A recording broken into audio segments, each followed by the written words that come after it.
Social media पर मुगल बादशाह औरंगजेब की पोस्ट को लेकर महाराष्ट्र में जुबानी जंग छिड़ गई है।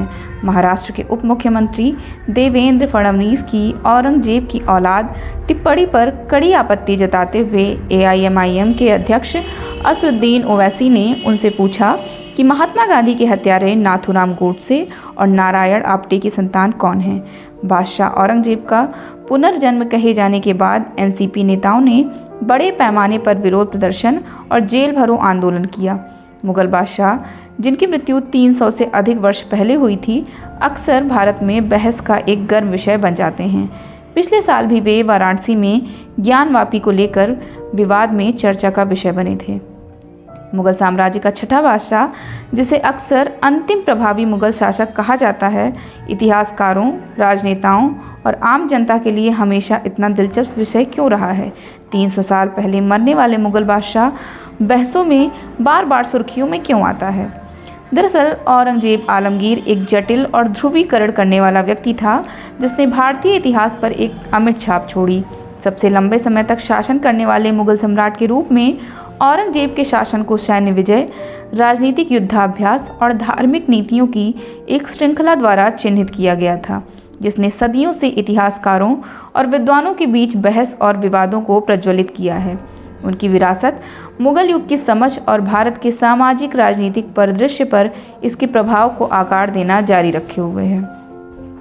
औरंगजेब का जन्म 14 अक्टूबर 1618 को गुजरात के दाहोद में सम्राट शाहजहां और उनकी पत्नी मुमताज महल के यहाँ हुआ था।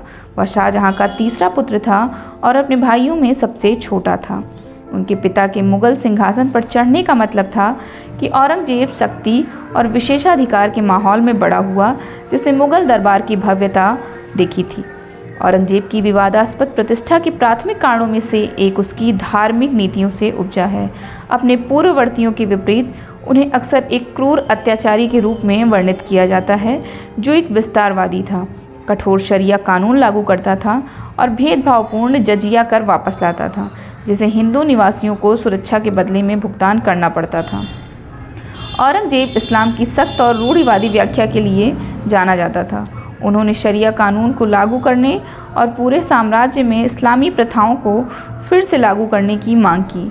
इसके कारण हिंदू मंदिरों का विध्वंस, गैर मुस्लिमों पर भेदभावपूर्ण कर लगाना और धार्मिक अल्पसंख्यकों का उत्पीड़न हुआ।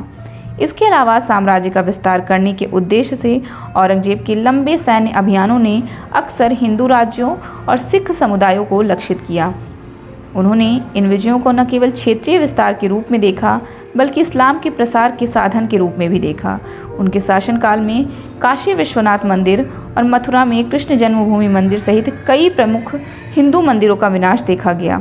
औरंगजेब की नीतियाँ और कार्यों ने इतिहासकारों से उसके शासनकाल के दौरान और बाद के वर्षों में महत्वपूर्ण आलोचना की है।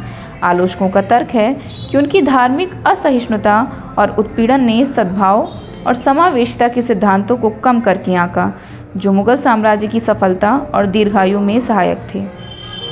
उनकी नीतियों ने धार्मिक तनाव और गैर मुस्लिम समुदायों के बीच असंतोष को बढ़ावा दिया, जिसने अंततः साम्राज्य के पतन में योगदान दिया।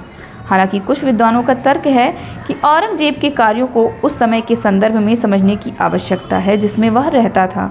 उनका दावा है कि उनकी नीतियां केवल धार्मिक उत्साह से प्रेरित नहीं थीं, बल्कि राजनीतिक चुनौतियों और एक विशाल और विविध साम्राज्य पर नियंत्रण बनाए रखने की आवश्यकता की प्रतिक्रिया भी थी। उनका तर्क है कि औरंगजेब की कार्रवाइयाँ गैर मुस्लिमों के प्रति व्यक्तिगत दुश्मनी के प्रतिबिंब के बजाय शक्ति समेकन के एक व्यापक पैटर्न का हिस्सा थीं। औरंगजेब का शासन मुख्य रूप से उनकी धार्मिक नीतियों और भारत के सामाजिक ताने बाने पर उनके प्रभाव के कारण भावुक बहस और विद्वतापूर्ण प्रवचन जारी रखता है। इस्लाम की उनकी सख्त व्याख्या उनके सैन्य अभियानों के साथ मिलकर धार्मिक तनाव और अविश्वास की एक अस्थायी विरासत छोड़ गई हैं, जबकि कुछ उन्हें इस्लामी मूल्यों को बनाए रखने के लिए समर्पित एक पवित्र शासक के रूप में देखते हैं।